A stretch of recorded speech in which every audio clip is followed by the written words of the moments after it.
Ma'am உங்களுக்கு வந்து 1 month முன்னாடி நம்ம பிக்மெண்டேஷன் ட்ரீட்மெண்ட் பண்ணோம் இல்ல மேம், எப்படி இருக்கு? கண்டிப்பா சூப்பரா இருக்கு.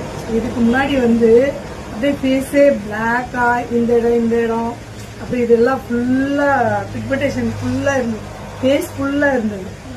எங்கெங்க ட்ரீட்மெண்ட் எடுத்து பார்த்தேன், நான் நிறைய க்ரீம் யூஸ் பண்ணி பார்த்தேன், எதுலையுமே ரிசல்ட்டே நல்லா கிடைக்கல.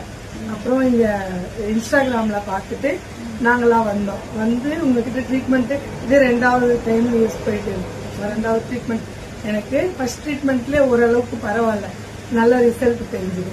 இது 2வது ட்ரீட்மெண்ட் எடுத்துட்டு இருக்கேன். இதுக்கப்புறமும் நல்லா இருக்கு, ஃபேஸ் பிரைட் ஆகி இப்போதான் நான் ஹாப்பியாவே ஃபீல் பண்றேன். இதுக்கு முன்னாடி என் ஃபேஸ் அப்படியே டல்லா கருப்பா கொஞ்சம் உடம்பு இருக்கிறதுக்கு அந்த ஃபேஸ் அந்த மாதிரி டல்லா தெரிஞ்சுது, ரொம்ப அசிங்கமா. இப்ப நான் நல்லா இருக்கேன். மேம் பாத்தீங்கன்னா ஃபுல்லா இந்த ஃபேஸ் ஃபுல்லா பிக்மெண்டேஷன் கரையா இருந்தது. சோ நம்ம வந்து இன்னைக்கு செகண்ட் சிட்டிங் மேம் பண்ணிருக்கோம். சோ ஃபர்ஸ்ட் சிட்டிங்லயே வந்து 80% கியூர் ஆயிடுச்சு. கண்டிப்பா. Thank you ma'am, thank you.